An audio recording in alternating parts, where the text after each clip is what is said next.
TVK என்பது இந்திய தேர்தல் ஆணையம் முதலில் தமிழக வாழ்வுரிமை கட்சி, அதனுடைய சுருக்கம் டிவிகே என்கிற ஆங்கில சுருக்கெழுத்தோடு இந்திய தேர்தல் ஆணையத்தில் பதிவு செய்தது நான் தான். ஆனால் இதற்காக இந்திய தேர்தல் ஆணையத்தில் நான் முறையாக டிவிகே என்றால் தமிழக வாழ்வுரிமை கட்சி தான், இப்போது விஜய் தலைமையிலானவர்களும் டிவிகே என்று குறிப்பிடுகிறார்கள், தேர்தல் ஆணையம் இதில் யார் உண்மையிலும் டிவிகே என்கிற இந்த ஆங்கில சொற்றொடரை பயன்படுத்திக் கொள்வது என்பதை முடிவெடுத்து அறிவிக்க வேண்டும் என்று நான் கடிதம் அனுப்பினேன். அதற்கு இதுவரையிலும் இருந்து தேர்தல் ஆணையத்திடமிருந்து எந்த பதிலும் வரவில்லை.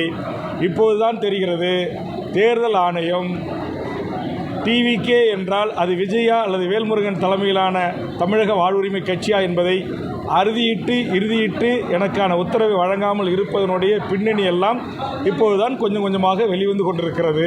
இன்னும் பல செய்திகள் வர இருப்பதாக எனக்கு செய்திகள் வந்து கொண்டிருக்கிறது. ஆதலால் முழுமையாக விஜய் உண்மையிலேயே இந்த மண்ணுக்கும் மக்களுக்குமான ஒரு மாற்று அரசியலை தருவதற்காக வருகின்றிருக்கிறார்களா அல்லது மற்றவர்களால் வரவைக்கப்பட்டு இருக்கிறார்களா என்பதை குறித்து முழுவதும் உங்களை போன்ற மூத்த பத்திரிகை ஊடக நண்பர்களின் செய்திகளை எல்லாம் ஆய்ந்து அறிந்து அதற்கு பிறகு இதை குறித்து நான் உங்களுக்கு பதிலளிக்கிறேன்.